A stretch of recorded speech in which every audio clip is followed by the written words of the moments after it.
Imagine placing a $5 bet on a roulette table, losing, and then somehow walking away with $35,000 instead. Sounds impossible, right?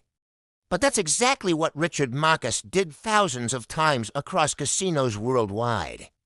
His method was so brilliant that dealers would watch him lose, clear his chips, and never realize they had just been scammed.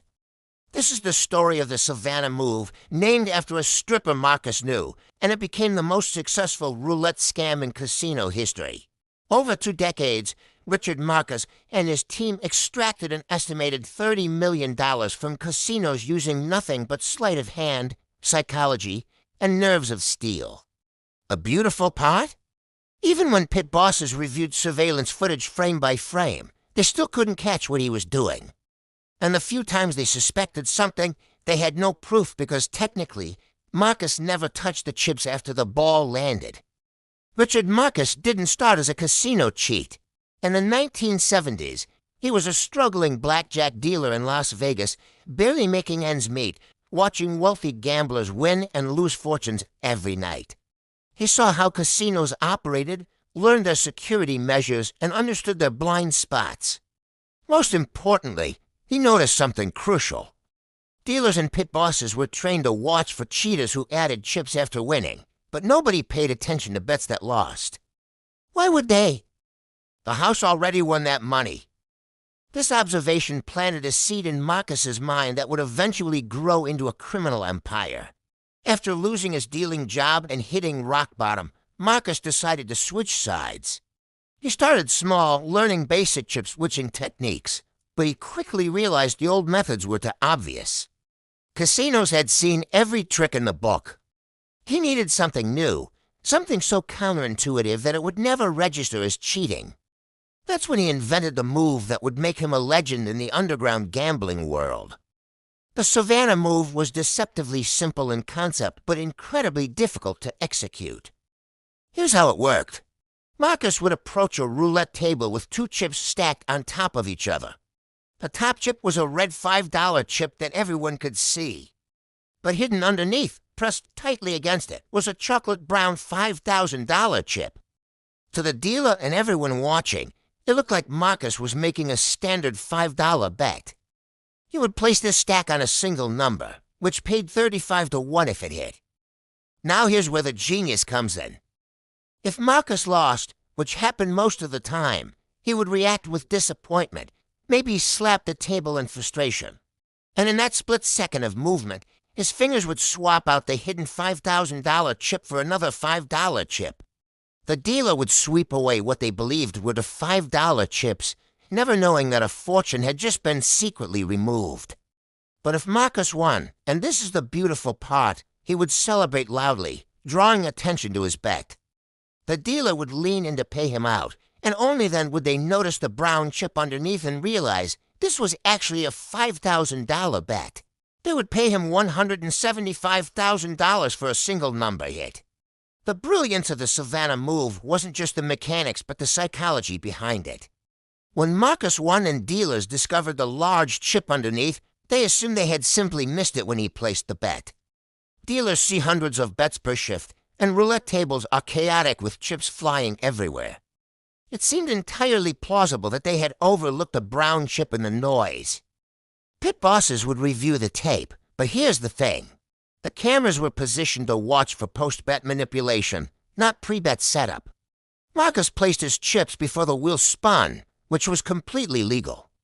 The tape would show him putting chips down, the ball landing, and him celebrating. Nothing suspicious. Even if they slowed it down, the brown chip was there when they paid him out, and that's all that mattered from a legal standpoint.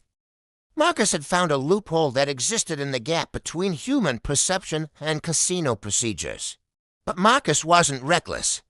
He understood that pulling this move repeatedly at the same casino would eventually raise flags. So he assembled a team and went global. They hit casinos in Las Vegas, Atlantic City, Monte Carlo, London, the Caribbean, and across Europe. They would enter a casino, execute the move a few times, win big, and disappear before anyone could establish a pattern.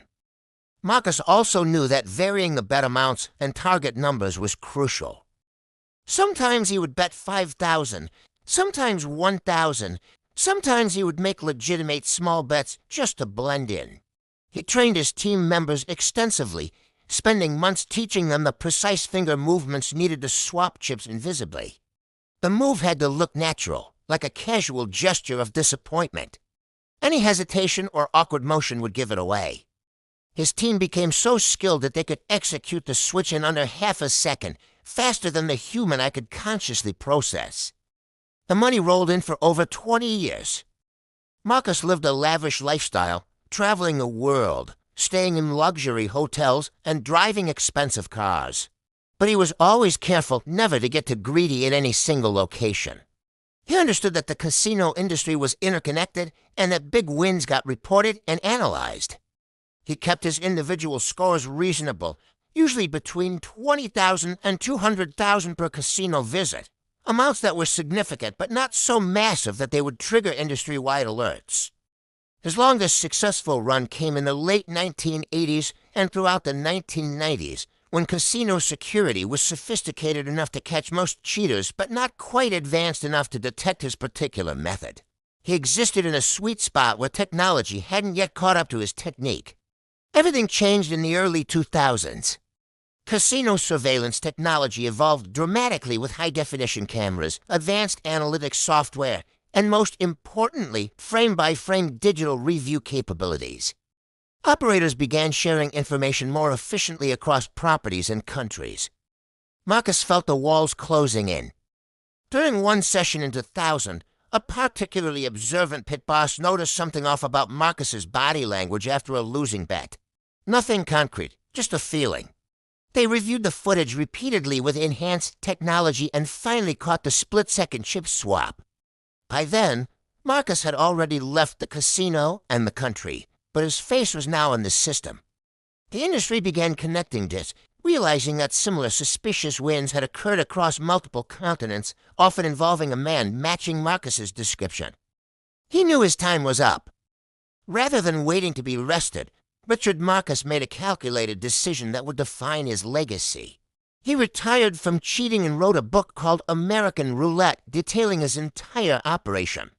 He became a consultant, teaching casinos how to spot the very techniques he had perfected. In a twisted irony, the man who had stolen $30 million from the gambling industry now earned a legitimate living protecting it. He gave seminars, trained security personnel, and became one of the most respected voices in casino fraud prevention. Because here's the thing, Marcus was never actually prosecuted for most of his crimes. The statute of limitations had expired on many incidents, and in cases where it hadn't, casinos often preferred to avoid the publicity of admitting they had been scammed so successfully for so long. Marcus had beaten the system not just by stealing from it, but by becoming too valuable to prosecute. The Savannah Move forced casinos to completely rethink their security protocols. They implemented mandatory chip confirmation procedures where dealers must verbally announce high-value bets before the spin. They added specialized cameras focused specifically on bet placement angles. They trained staff to watch for body language cues that might indicate chip manipulation. Some casinos even changed their chip designs, making it harder to stack different denominations invisibly. Richard Marcus's legacy isn't just the money he stole, but the permanent changes he forced upon an entire industry. He proved that sometimes the most effective scams aren't about beating technology or exploiting software, but about understanding human psychology and the tiny gaps in perception that exist in even the most secure systems. And unlike most casino cheats who end up in prison or broke, Marcus walked away wealthy, free, and famous, having turned his criminal expertise into a second career. He didn't just get away with it. He got rewarded for it. Thanks for watching. If you found this story as fascinating as I did, make sure to hit that subscribe button for more deep dives into incredible true stories. See you next time.